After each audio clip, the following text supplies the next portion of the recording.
오늘 저녁 6시 30분, 한 집의 식탁에 4명이 둘러앉았습니다. 아버지는 스마트폰을 보고, 어머니는 한숨을 쉬고, 대학생 아들은 이어폰을 끼고, 고등학생 딸은 팝을 입에 넣은 채 멍하니 허공을 바라봅니다. 한 지붕 아래 살지만 서로의 마음은 천리만큼 멀어진 가족. 혹시 여러분의 가족도 이런 모습은 아니신가요? 저도 목사이지만 솔직히 고백하겠습니다. 몇 년 전 제 가정이 바로 그랬습니다. 아내와는 예배 시간 외에는 대화가 없었고, 아이들은 저를 바쁜 목사 아빠로만 여겼습니다. 심지어 제 어머니와는 몇 달째 전화 한 통 하지 못한 채 서먹하게 지내던 시절도 있었습니다. 교회에서는 가족의 소중함을 설교하면서 정작 제 가정은 조용히 무너지고 있었습니다. 그런데 어느 날 제가 담임하던 교회의 한 권사님이 제게 이런 말씀을 하셨습니다. 목사님, 제가 30년 동안 매일 새벽 기도를 했는데요. 가족을 위해서는 제대로 기도해 본 적이 없는 것 같아요. 그냥 우리 가족 축복해 주세요. 이렇게만 했지, 정말 간절하게, 구체적으로 말씀을 붙들고 기도한 적이 없었어요. 그 말씀이 제 가슴을 찔렀습니다. 저도 마찬가지였습니다. 수많은 성도들을 위해서는 밤을 새워 기도하면서 정작 제 자녀를, 제 부모님을, 제 아내를 위해서는 형식적인 기도만 했던 것입니다. 그날부터 저는 달라지기 시작했습니다. 성경을 펼쳐서 가족을 위한 기도의 근거를 찾기 시작했고, 매일 아침 그 말씀을 붙들고 울며 기도했습니다. 3개월이 지났을 때 놀라운 일이 일어났습니다. 먼저 제 마음이 변했고, 그 다음 가족들의 반응이 달라졌으며, 결국 우리 가정에 하나님의 은혜가 임했습니다. 오늘 이 시간 여러분과 함께 나누고 싶은 것은 바로 이것입니다. 가족을 위한 3가지 성경 기도입니다. 첫째, 자녀를 위한 성경 기도. 둘째, 부모를 위한 성경 기도. 셋째, 부부를 위한 성경 기도. 이 3가지 기도는 단순한 소원이 아닙니다. 하나님의 약속이 담긴 말씀을 붙들고 드리는 능력의 기도입니다. 지금부터 함께 시작하시겠습니까? 여러분, 혹시 자녀가 교회를 떠나거나 믿음에서 멀어지는 것을 보신 적 있으신가요? 부모의 마음이 찢어지는 것 같은 아픔이지요. 매주 교회에 나가자고 설득해도 바빠요. 피곤해요. 나중에요라는 대답만 돌아올 때가 있습니다. 심지어 엄마 아빠 믿음은 존중하는데 저는 제 길을 가고 싶어요라는 말을 들을 때 그 충격은 말로 표현할 수 없습니다. 부산에 사시는 김순례 권사님은 올해 66살이십니다. 슬하에 2 아들을 두셨는데 큰아들은 서울에서 변호사로, 작은아들은 미국에서 의사로 성공적인 삶을 살고 있습니다. 하지만 권사님의 마음은 늘 무겁습니다. 2 아들 모두 어릴 때는 교회학교 회장도 하고 찬양팀에서도 활동했지만 대학에 들어가면서부터 조금씩 교회를 멀리하더니 지금은 완전히 신앙을 잃어버렸기 때문입니다. 작년 추석 때 오랜만에 온 가족이 모였을 때였습니다. 권사님이 식사 전에 기도 좀 하자고 하시자 큰아들이 말했습니다. 엄마, 저희는 이제 기도 안 해요. 엄마 혼자 하세요. 그날 밤 권사님은 눈물로 밤을 지새웠습니다. 하나님, 제가 뭘 잘못한 걸까요? 아이들을 매주 교회에 데려갔고 성경도 가르쳤는데 왜 이렇게 됐을까요? 그런데 성경은 이렇게 약속하십니다. 신명기 6장 6절에서 7절입니다. 오늘 내가 내게 명하는 이 말씀을 너는 마음에 새기고 내 자녀에게 부지런히 가르치며 집에 앉았을 때든지 길을 갈 때든지 누워있을 때든지 일어날 때든지 그 말씀을 강론할 것이며, 이 말씀은 단순히 자녀에게 성경을 가르치라는 명령이 아닙니다. 더 깊은 의미가 있습니다. 여기서 마음에 새기고라는 표현은 히브리어로 레바브 알 하유인데 이것은 마음의 가장 깊은 곳에 새기다라는 뜻입니다. 즉, 부모가 먼저 말씀을 자기 마음 깊이 새겨야 한다는 것입니다. 그 다음에 부지런히 가르치며라는 표현은 히브리어로 쉬난탐인데 이것은 날카롭게 하다, 반복하다라는 의미입니다. 단순히 지식을 전달하는 것이 아니라 삶 속에서 반복적으로 자연스럽게 날마다 하나님의 말씀이 우리 가정에 살아 숨쉬게 하라는 것입니다. 그렇다면 우리는 어떻게 이 말씀을 실천할 수 있을까요? 첫째, 자녀보다 먼저 내가 말씀으로 살아가는 모습을 보여주어야 합니다. 자녀는 부모의 말을 듣는 것이 아니라 부모의 삶을 봅니다. 둘째, 자녀와 함께 말씀을 나누는 시간을 가져야 합니다. 식사 시간, 출근하기 전, 잠들기 전, 어떤 때든 짧게라도 하나님의 말씀을 나누는 것입니다. 셋째, 자녀가 교회를 떠났어도 포기하지 않고 매일 기도해야 합니다. 김순례 권사님은 이 말씀을 붙들고 매일 새벽 5시에 일어나 자녀를 위해 기도하기 시작했습니다. 처음 3개월 동안은 아무 변화가 없었습니다. 아들들은 여전히 전화도 잘 받지 않았고 명절에만 형식적으로 집에 왔습니다. 하지만 권사님은 포기하지 않았습니다. 6개월이 지났을 때였습니다. 작은 아들에게서 갑자기 전화가 왔습니다. 엄마, 나 요즘 힘들어. 환자들을 보면서 죽음에 대해 많이 생각하게 돼. 엄마가 믿는 하나님이 정말 계신 걸까? 권사님은 그 질문에 설교를 하지 않았습니다. 그냥 이렇게 대답하셨습니다. 아들아, 엄마는 매일 새벽 너를 위해 기도해. 하나님이 내 마음을 만져주실 거야. 엄마가 확신해. 그로부터 1년이 더 지난 어느 주일, 작은 아들이 갑자기 미국에서 한국으로 날아왔습니다. 그리고 어머니와 함께 교회에 나갔습니다. 예배 중에 작은 아들의 눈에서 눈물이 흘러내렸습니다. 예배가 끝난 후 아들이 말했습니다. 엄마, 나 다시 시작하고 싶어. 하나님을 믿고 싶어. 지금 작은 아들은 미국에서 한인 교회에 출석하며 의료 봉사 활동을 하고 있습니다. 큰아들도 최근 아내의 권유로 교회에 나가기 시작했습니다. 여러분, 이것이 하나님의 약속입니다.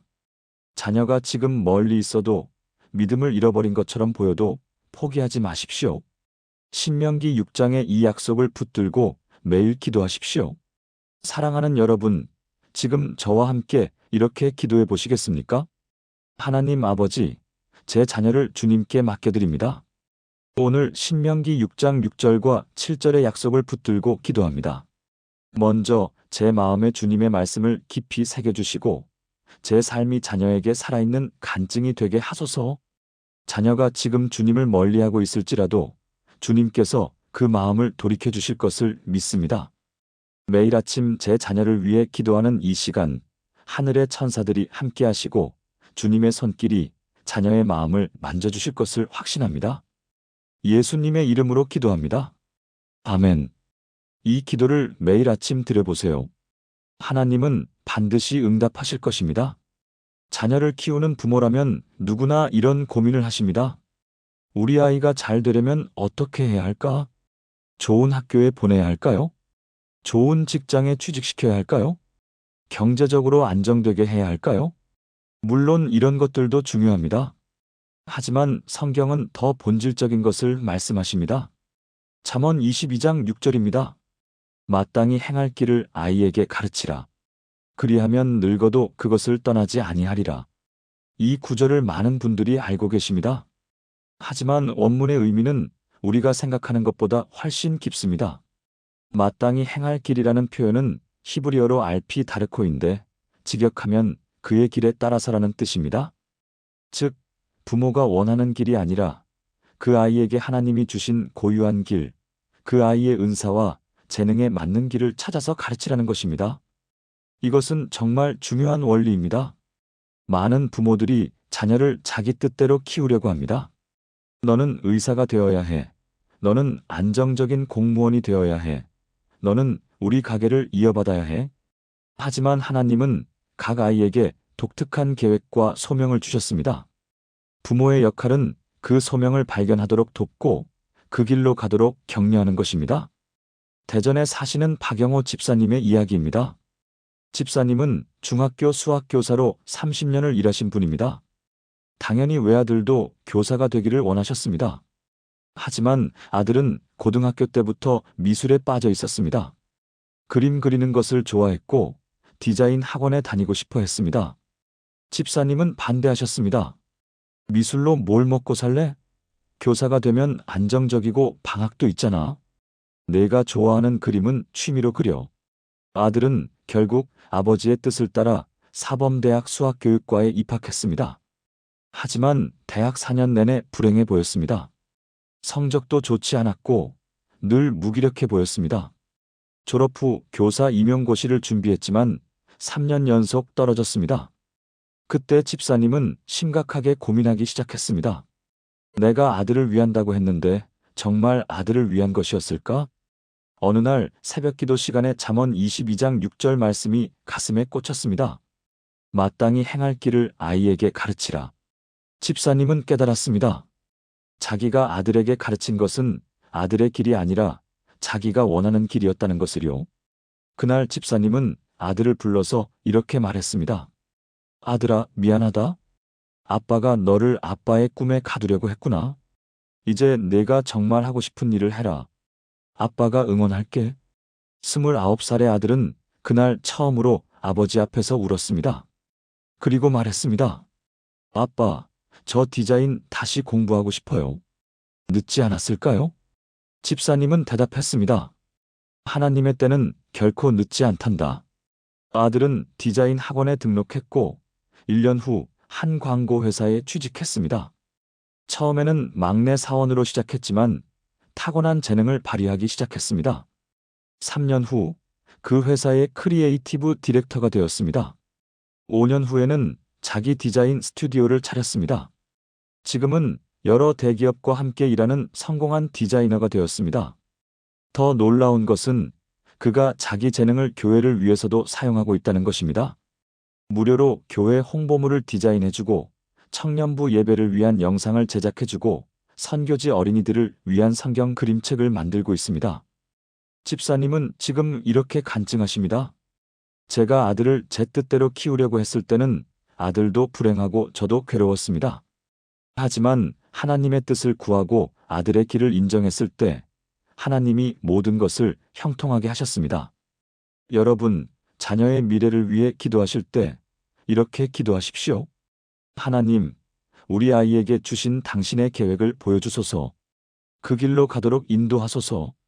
자녀에게 정해진 길을 강요하지 마시고 하나님이 그 아이에게 주신 독특한 소명을 발견하도록 기도하십시오. 사랑하는 여러분, 지금 저와 함께 이렇게 기도해 보시겠습니까? 사랑의 하나님, 제 자녀를 위한 하나님의 계획이 무엇인지 보여주소서. 잠언 22장 6절 말씀을 붙들고 기도합니다. 제가 제 뜻대로가 아니라 하나님께서 이 아이에게 주신 고유한 길을 발견하게 하소서.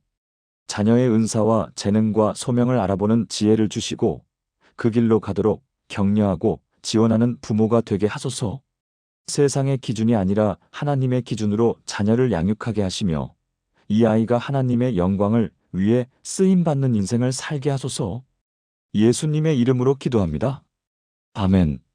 여러분 중에 혹시 아직 믿지 않으시는 부모님을 두신 분이 계신가요? 그 마음의 무게를 저는 압니다. 내가 천국 가는데 부모님은 어떻게 되시나 하는 그 두려운 말입니다. 전도지를 드려도 안 읽으시고 교회 가자고 해도 너나 잘 믿어라고 하실 때 그 답답함은 말로 표현할 수 없습니다. 광주에 사시는 이미영 권사님은 올해 55살이십니다. 권사님은 22살 때 대학 동아리에서 예수님을 만났고 그때부터 30년 넘게 신실하게 신앙생활을 해오셨습니다. 하지만 한 가지 마음에 짐이 있었습니다. 84살 되신 어머니가 아직 예수님을 믿지 않으신다는 것입니다. 권사님의 아버지는 이미 15년 전에 돌아가셨는데 돌아가시기 직전에도 복음을 거부하셨습니다. 그 기억 때문에 권사님은 더욱 간절했습니다. 하나님, 어머니만큼은 꼭 구원받게 해주세요. 수없이 전도를 시도했습니다. 교회에 모시고 가려고 했습니다. 목사님께 부탁해서 신방도 갔습니다. 하지만 어머니의 반응은 항상 똑같았습니다. 나는 내 방식대로 살 거야. 너희들이 믿는 하나님이 좋으면 너희나 믿어라.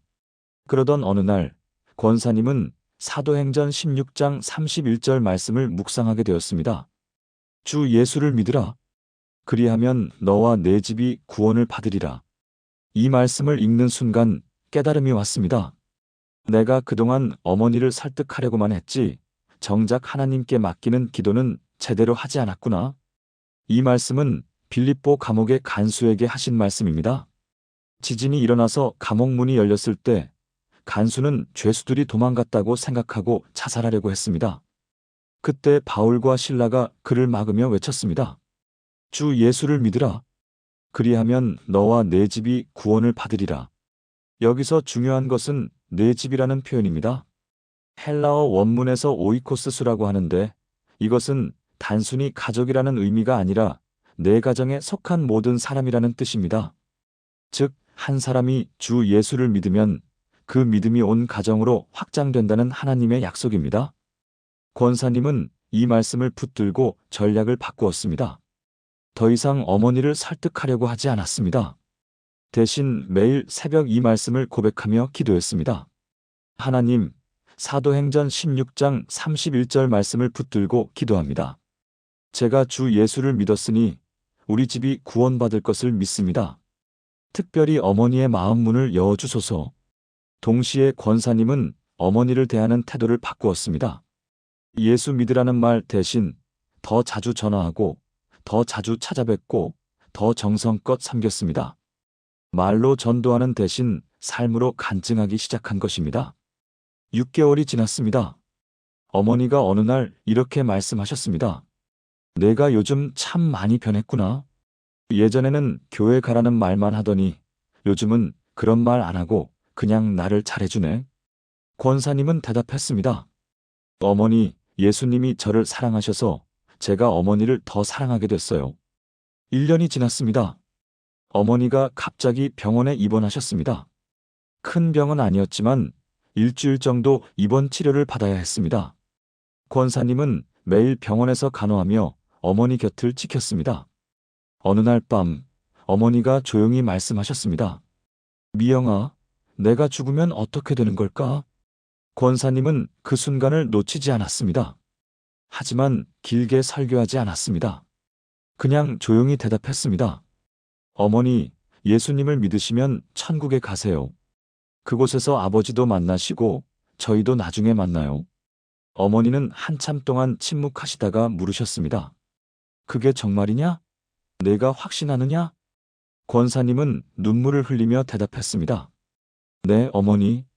제 인생을 걸고 확신합니다. 그날 밤 병실에서 어머니는 예수님을 영접하셨습니다. 84살의 나이에 구원을 받으신 것입니다. 지금 어머니는 매주 교회에 나가시며 같은 경로당의 친구들에게 전도하고 계십니다. 여러분, 이것이 하나님의 약속입니다. 여러분이 주 예수를 믿으면 여러분의 집이 구원받을 것입니다. 지금 당장 부모님이 믿지 않으셔도 포기하지 마십시오. 설득하려고 애쓰지 말고 대신 기도하십시오. 그리고 여러분의 변화된 삶으로 간증하십시오. 사랑하는 여러분, 지금 저와 함께 이렇게 기도해 보시겠습니까? 전능하신 하나님, 사도행전 16장 31절 말씀을 붙들고 기도합니다. 제가 주 예수를 믿었으니 우리 집이 구원받을 것을 선포합니다. 특별히 아직 주님을 모르시는 저희 부모님의 마음 문을 여어주소서. 제가 말로 설득하려는 것이 아니라 변화된 삶으로 그리스도의 향기를 바라게 하소서. 때가 되면 부모님께서 스스로 주님을 찾게 하시고 구원의 은혜를 경험하게 하소서. 우리 가족 모두가 천국에서 만나는 그날까지 저를 끝까지 기도하게 하소서. 예수님의 이름으로 기도합니다. 아멘. 나이 드신 부모님을 모시고 계신 분들이라면 누구나 이런 기도를 합니다. 하나님, 부모님 건강하게 해주세요. 오래 사시게 해주세요. 이것은 자녀의 당연한 소원입니다. 하지만 많은 분들이 이 기도를 드릴 때 확신이 없습니다. 혹시 내가 욕심 부리는 건 아닐까? 하나님께서 정말 들어주실까? 그런데 성경은 이것이 하나님의 약속임을 분명히 말씀하십니다. 출애굽기 20장 12절입니다. 내 부모를 공경하라. 그리하면 내 하나님 여호와가 내게 준 땅에서 내 생명이 길리라. 이 말씀은 10계명 중 5번째 계명입니다. 그런데 놀라운 것은 10계명 중에서 약속이 붙어있는 유일한 계명이 바로 이것이라는 점입니다. 그리하면 내 생명이 길리라. 이것은 단순한 권면이 아니라 하나님의 확실한 약속입니다. 에베소서 6장 2절에서 3절에서도 바울은 이렇게 강조합니다. 내 부모를 공경하라. 이것은 약속이 있는 첫 계명이니 이로써 내가 잘되고 땅에서 장수하리라. 여기서 공경하라는 히브리어 카베드는 원래 무겁게 하다, 영광을 돌리다라는 뜻입니다. 즉, 부모를 가볍게 여기지 말고 무겁게, 귀하게, 영광스럽게 대하라는 것입니다. 그리고 그렇게 할 때 잘되고 장수한다는 약속이 따라옵니다. 서울에 사시는 최준호 집사님은 올해 48살이십니다. IT 회사를 운영하는 성공한 사업가이지만 몇 년 전까지만 해도 마음 한편이 늘 무거웠습니다. 78살 되신 어머니가 고혈압과 당뇨로 고생하고 계셨기 때문입니다. 병원에 다니시면서 약을 드시고 계셨지만 건강이 점점 나빠지는 것 같았습니다. 집사님은 어머니를 위해 기도했지만 어딘가 형식적이었습니다. 사실 집사님은 너무 바빴습니다. 회사 일로 새벽부터 밤늦게까지 일했고 주말에도 거래처 미팅이 있었습니다. 어머니께는 한 달에 한 번 정도 전화하고 명절 때나 찾아뵙는 정도였습니다. 경제적으로는 매달 용돈을 드렸지만 시간과 관심은 드리지 못했습니다. 그러던 어느 주일 담임 목사님께서 출애굽기 20장 12절로 설교하셨습니다. 내 부모를 공경하라. 그리하면 내 생명이 길리라. 설교 중에 목사님이 이런 말씀을 하셨습니다. 부모를 공경한다는 것은 돈을 드리는 것만이 아닙니다. 시간을 드리는 것입니다. 관심을 드리는 것입니다. 존중을 드리는 것입니다.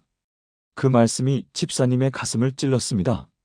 나는 어머니께 돈은 드렸지만 시간과 관심은 드리지 않았구나. 그날부터 집사님은 달라지기 시작했습니다. 매주 수요일 저녁에는 어떤 일이 있어도 어머니를 찾아뵙기로 결심했습니다. 처음에는 어색했습니다. 어머니와 무슨 이야기를 나눠야 할지 몰랐습니다. 하지만 계속 찾아뵙다 보니 어머니에 대해 몰랐던 것들을 알게 되었습니다. 어머니가 젊었을 때 어떤 꿈을 가지셨는지, 아버지와 어떻게 만나셨는지, 집사님을 키우면서 어떤 어려움이 있었는지. 3개월이 지났을 때였습니다. 어머니께서 건강검진을 받으셨는데 놀라운 결과가 나왔습니다. 혈압이 정상 범위로 내려왔고 혈당 수치도 많이 개선되었습니다. 의사 선생님이 말씀하셨습니다. 어머님, 무슨 특별한 일이 있으셨나요? 건강이 많이 좋아지셨네요.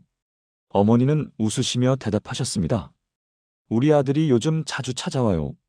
그게 약보다 낫나 봐요. 집사님은 그 말씀을 듣고 눈물이 났습니다.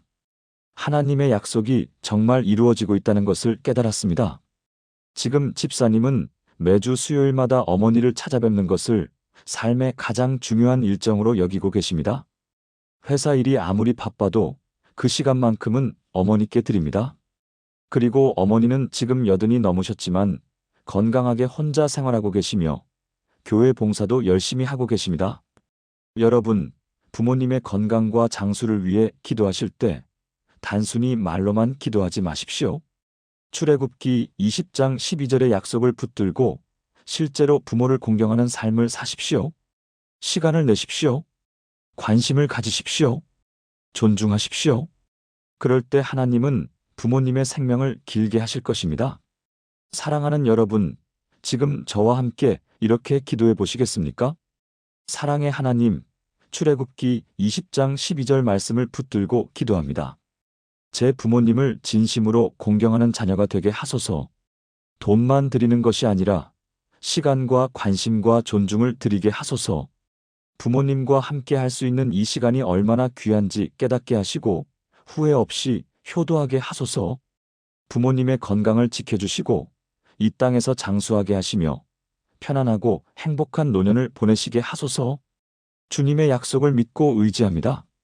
예수님의 이름으로 기도합니다. 아멘. 여러분 중에 혹시 부모님과 관계가 어려우신 분이 계신가요? 이야기하기 힘든 상처가 있으신가요? 용서하기 어려운 과거가 있으신가요? 많은 분들이 이런 고민을 안고 살아갑니다. 겉으로는 효도하는 것처럼 보이지만 마음속 깊은 곳에는 응어리가 있습니다. 어린 시절의 상처, 이해받지 못한 아픔, 쌓여온 오해들. 이런 것들이 부모-자녀 관계를 멀어지게 만듭니다. 인천에 사시는 김정숙 권사님은 올해 60살이십니다. 권사님에게는 85살 되신 어머니가 계십니다. 겉으로 보기에는 효녀입니다. 어머니를 모시고 살면서 잘 섬기고 있습니다. 하지만 권사님의 마음속에는 50년 된 상처가 있었습니다. 권사님이 10살 때 어머니가 동생만 예뻐했습니다. 공부도 동생이 더 잘했고 외모도 동생이 더 예뻤습니다. 어머니는 항상 이렇게 말씀하셨습니다. 너는 왜 동생처럼 못하니? 너는 왜 그 모양이니? 어린 권사님은 그 말들이 너무 아팠지만 참고 살았습니다. 어른이 된 후에도 그 상처는 치유되지 않았습니다. 어머니를 모시고 살면서도 마음속 깊은 곳에서는 어머니를 원망하고 있었습니다. 왜 엄마는 나를 사랑하지 않았을까? 왜 나만 차별했을까? 겉으로는 효도했지만 진심으로 어머니를 사랑하지는 못했습니다. 의무감으로 신앙적 책임감으로 섬겼을 뿐입니다. 그러던 어느 날 권사님은 잠언 23장 22절 말씀을 묵상하게 되었습니다. 너를 낳은 아버지에게 청종하고 내 어미 늙었다고 경히 여기지 말지니라. 이 말씀을 읽는데 내 어미 늙었다고 경히 여기지 말지니라는 부분이 가슴에 꽂혔습니다. 경히 여기지 말라는 것은 단순히 무시하지 말라는 뜻이 아닙니다. 히브리어 부주는 멸시하다, 업신여기다라는 뜻입니다. 그런데 권사님은 깨달았습니다. 나는 어머니를 겉으로는 섬기면서 마음속으로는 경히 여기고 있었구나. 어머니의 연약함을, 어머니의 한계를, 어머니의 과거를 용서하지 못하고 있었구나. 그날 새벽 권사님은 눈물로 기도했습니다. 하나님, 제가 용서해야 할 사람은 어머니가 아니라 저 자신이었습니다. 저는 50년 동안 어린아이의 눈으로 어머니를 판단하고 있었습니다. 이제 어른의 눈으로, 믿는 자의 눈으로 어머니를 보게 해주세요. 그날부터 권사님은 어머니를 다른 눈으로 보기 시작했습니다. 어머니도 완벽하지 않은 사람이었다는 것을, 어머니도 어머니 나름의 상처와 한계가 있었다는 것을, 어머니가 자식을 차별한 것이 아니라 어머니 자신도 사랑받는 법을 배우지 못한 사람이었다는 것을, 권사님은 어느 날 어머니께 이렇게 말씀드렸습니다. 엄마, 그동안 제가 삐뚤어져 있었어요. 이제 진심으로 엄마를 사랑하고 싶어요. 어머니는 한참 동안 말이 없으시다가 조용히 눈물을 흘리셨습니다. 그리고 말씀하셨습니다. 정수가 미안하다. 엄마가 너를 잘 사랑하지 못했지? 엄마도 어떻게 해야 할지 몰랐어. 용서해다오. 그날 두 사람은 처음으로 진심으로 껴안고 함께 울었습니다. 50년 된 벽이 무너진 순간이었습니다. 지금 권사님과 어머니는 정말 가까운 사이가 되었습니다. 매일 아침 함께 기도하고 함께 성경을 읽고 함께 웃습니다. 권사님은 이렇게 간증합니다. 하나님의 은혜가 아니었다면 저는 평생 어머니를 용서하지 못하고 살았을 것입니다. 하지만 하나님께서 제 마음을 고쳐주셨고 이제 어머니와 함께하는 매일이 감사합니다. 여러분, 혹시 부모님과의 관계에 상처가 있으신가요? 용서하지 못한 일들이 있으신가요? 잠언 23장 22절 말씀을 붙들고 기도하십시오. 부모님도 완벽하지 않은 사람이라는 것을 인정하십시오. 그리고 하나님께서 여러분의 마음을 치유하시고 부모님을 새로운 눈으로 보게 해달라고 기도하십시오. 늙으신 부모님을 경히 여기지 말고 남은 시간 동안 진심으로 사랑하십시오. 사랑하는 여러분, 지금 저와 함께 이렇게 기도해 보시겠습니까? 치유의 하나님, 잠언 23장 22절 말씀을 붙들고 기도합니다. 제 마음속에 있는 부모님에 대한 상처와 원망을 치유해 주소서. 부모님도 연약한 사람이었음을 인정하고 용서하는 마음을 주소서. 어린아이의 눈이 아니라 성숙한 믿음의 눈으로 부모님을 보게 하소서. 늙으신 부모님을 경히 여기지 않고 남은 시간 동안 진심으로 사랑하고 섬기게 하소서. 관계의 회복이 일어나게 하시고 서로를 이해하고 용서하는 은혜를 부어주소서. 예수님의 이름으로 기도합니다. 아멘. 결혼한 지 얼마 안 되신 분들은 모르실 수 있지만 결혼 생활이 길어질수록 부부가 하나 되기는 점점 더 어려워집니다. 처음에는 사랑으로 시작했지만 시간이 지나면서 차이가 보이기 시작합니다. 성격 차이, 가치관 차이, 생활 습관 차이. 그리고 어느 순간 같은 집에 살면서도 서로에게 무관심해지는 자신을 발견합니다. 대화는 줄어들고 손잡는 일도 뜸해지고 그저 함께 살아가는 동거인처럼 느껴질 때가 있습니다. 부산에 사시는 박성수 집사님과 이윤주 권사님 부부가 그랬습니다. 결혼한 지 23년이 되었고 두 자녀를 키우며 평범하게 살아왔습니다. 겉으로 보기에는 문제없는 가정이었습니다. 싸우지도 않았고 경제적으로도 안정적이었고 함께 교회도 다녔습니다. 하지만 두 사람의 마음속에는 공허함이 있었습니다. 집사님은 늘 바빴습니다. 직장일에 교회 봉사에 바쁜 나날이었습니다. 권사님도 마찬가지였습니다. 아이들 뒷바라지, 시부모님 모시기, 교회 여전도회 활동으로 바빴습니다. 서로를 위한 시간은 없었습니다. 대화는 밥 먹었어? 애들 학원 보냈어? 이번 주 교회 행사 있어 같은 업무 보고 수준이었습니다.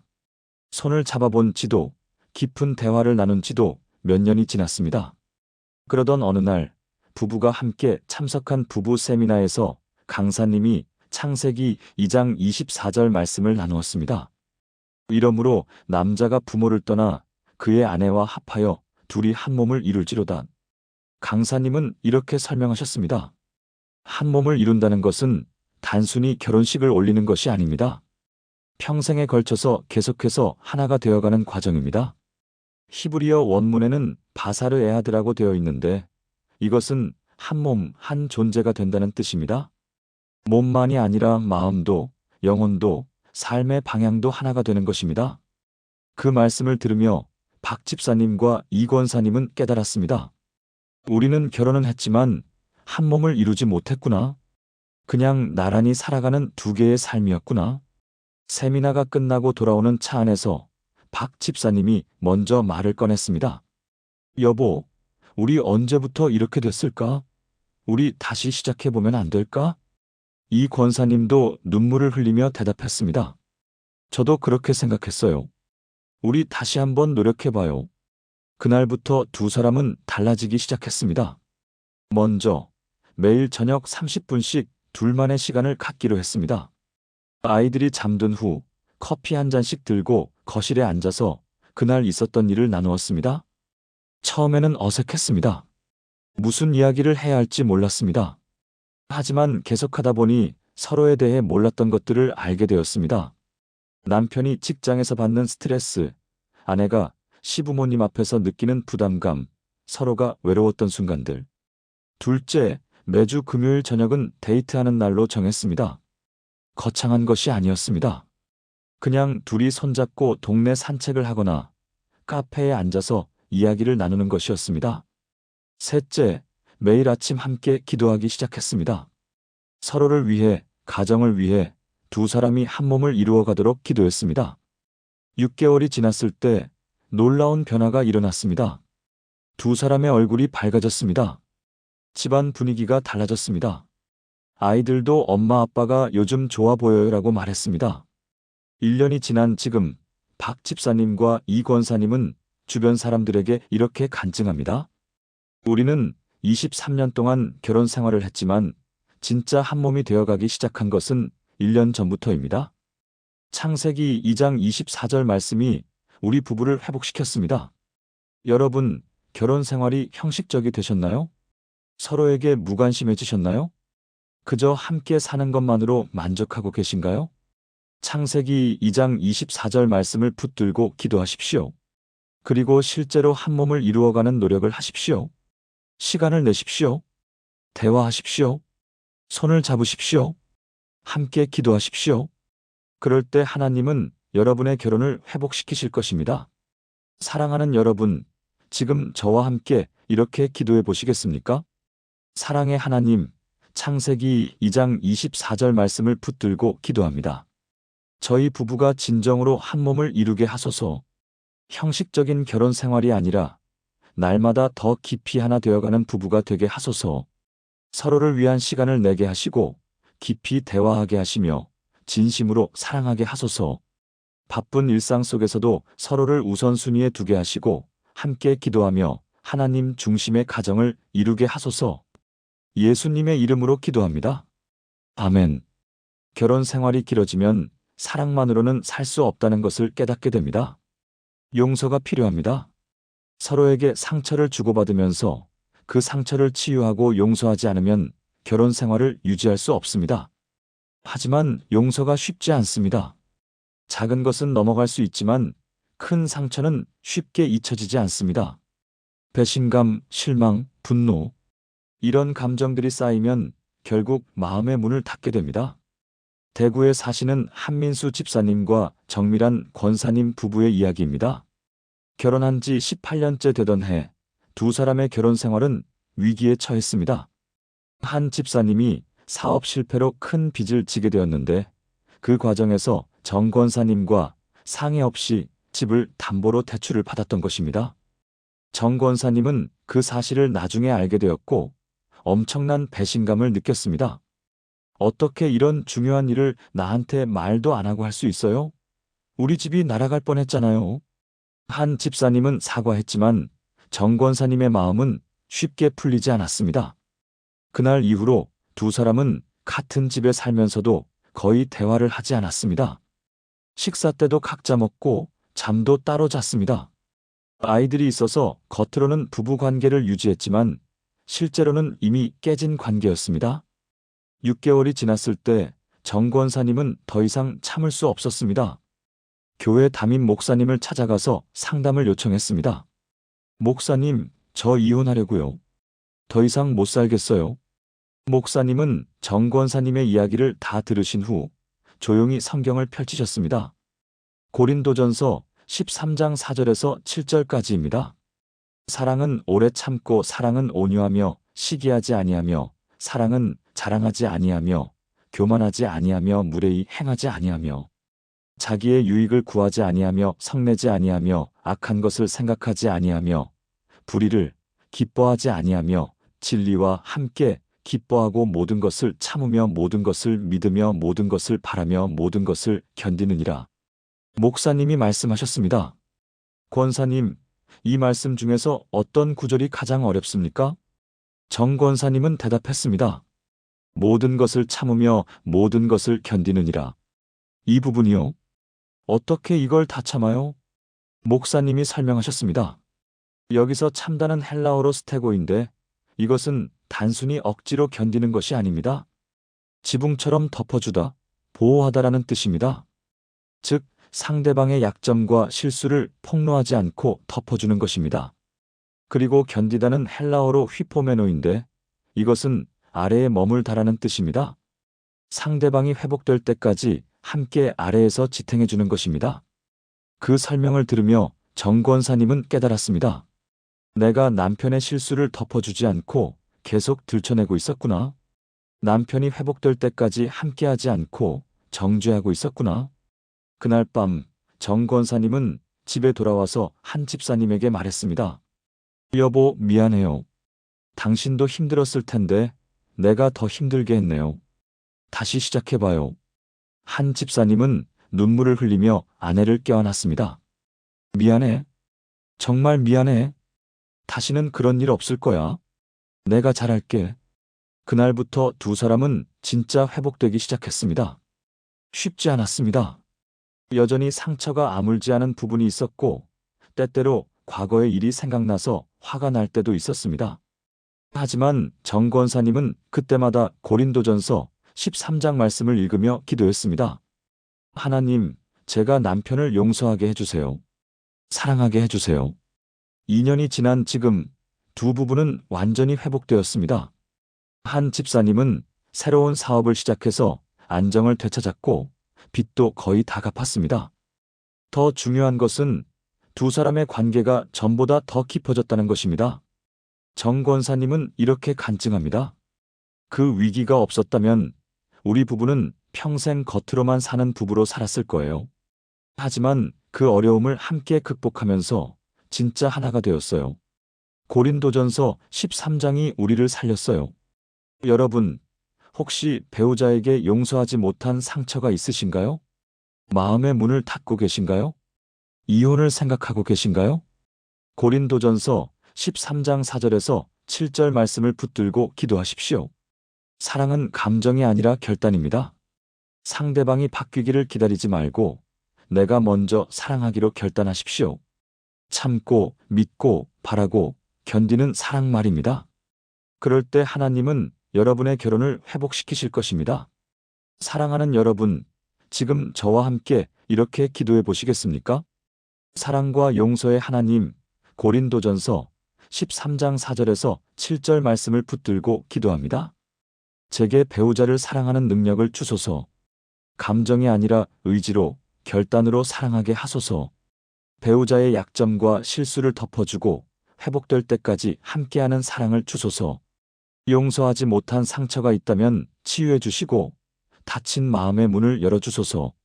참고, 믿고, 바라고, 견디는 사랑으로 평생을 함께 살아가게 하소서. 예수님의 이름으로 기도합니다. 아멘. 지금까지 나눈 3가지 성경기도, 7가지 말씀을 하나의 기도로 드리겠습니다. 사랑하는 여러분, 함께 기도하시겠습니까? 전능하신 하나님 아버지, 오늘 이 시간 가족을 위한 3가지 성경기도를 주신 것을 감사드립니다. 자녀의 신앙 계승을 위한 신명기 6장의 약속, 자녀의 미래와 소명을 위한 잠언 22장의 지혜, 부모님의 영혼 구원을 위한 사도행전 16장의 확신, 부모님의 건강과 장수를 위한 출애굽기 20장의 계명, 부모님과의 관계 회복을 위한 잠언 23장의 권면, 부부의 하나됨을 위한 창세기 2장의 원리, 부부의 사랑과 용서를 위한 고린도전서 13장의 사랑, 네 모든 말씀을 주신 것을 감사드립니다. 저는 고백합니다. 제 자녀가 하나님의 은밀한 곳에 거하며 전능하신 이의 그늘 아래 살 것을 믿습니다. 제 자녀에게 주신 하나님의 고유한 계획과 소명이 있음을 믿습니다. 제 부모님이 주 예수를 믿고 구원받을 것을 선포합니다. 제 부모님을 공경할 때 그 생명이 길어질 것을 확신합니다. 부모님과의 모든 상처와 오해가 치유될 것을 믿습니다. 저희 부부가 날마다 더 깊이 한 몸을 이루어갈 것을 확신합니다. 저희 부부가 참고 믿고 바라고 견디는 사랑으로 평생을 함께할 것을 선포합니다. 오늘부터 저희 가정이 매일 아침 이 3가지 성경기도를 드리게 하소서. 이 기도가 우리 가정의 울타리가 되게 하시고 우리 삶의 반석이 되게 하소서. 두려움 대신 평안을, 불안 대신 확신을, 절망 대신 희망을, 갈등 대신 화해를, 미움 대신 사랑을 주소서. 저희 가정의 모든 구성원이 하나님을 사랑하고 서로를 사랑하는 가정이 되게 하소서. 자녀가 신앙을 계승하고 부모님이 구원받고 부부가 하나 되는 놀라운 기적이 저희 가정에 일어날 것을 믿습니다. 저희 가정을 통해 하나님의 영광이 나타나게 하시고 이 땅의 많은 가정들이 회복되는 통로로 사용하소서. 이 모든 것이 주님의 약속이심을 믿고 신뢰하며 의지합니다. 살아계신 예수 그리스도의 이름으로 기도합니다. 아멘. 사랑하는 여러분, 지금까지 가족을 위한 3가지 성경기도를 함께 나누었습니다. 첫째, 자녀를 위한 성경기도였습니다. 신앙을 계승하고 하나님의 소명을 발견하도록 기도하는 것입니다. 둘째, 부모를 위한 성경기도였습니다. 구원받고 건강하고 장수하시고 관계가 회복되도록 기도하는 것입니다. 셋째, 부부를 위한 성경기도였습니다. 한 몸을 이루고 사랑하고 용서하며 평생을 함께 가도록 기도하는 것입니다. 이 3가지 기도는 단순한 소원이 아닙니다. 하나님의 약속이 담긴 말씀을 붙들고 드리는 능력의 기도입니다. 오늘부터 여러분의 가정에서 이 기도를 시작해 보시기 바랍니다. 매일 아침 가족과 함께 혹은 혼자라도 이 3가지 성경기도를 드려보십시오. 한 달 후 여러분의 가정에 변화가 시작될 것입니다. 석 달 후 그 변화가 확실해질 것입니다.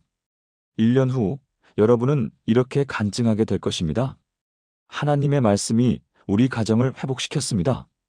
여러분의 가정에 하나님의 은혜가 충만하기를 축복합니다. 자녀가 믿음으로 자라나고 부모님이 구원받고 부부가 하나 되는 놀라운 기적이 일어나기를 축복합니다. 이 영상이 마음에 닿았다면 좋아요를 눌러주시고 더 많은 분들이 함께 은혜 받을 수 있도록 공유 부탁드립니다. 그리고 댓글로 우리 가족을 위해 기도합니다라고 남겨주세요. 여러분의 고백이 다른 분들에게도 힘이 될 것입니다.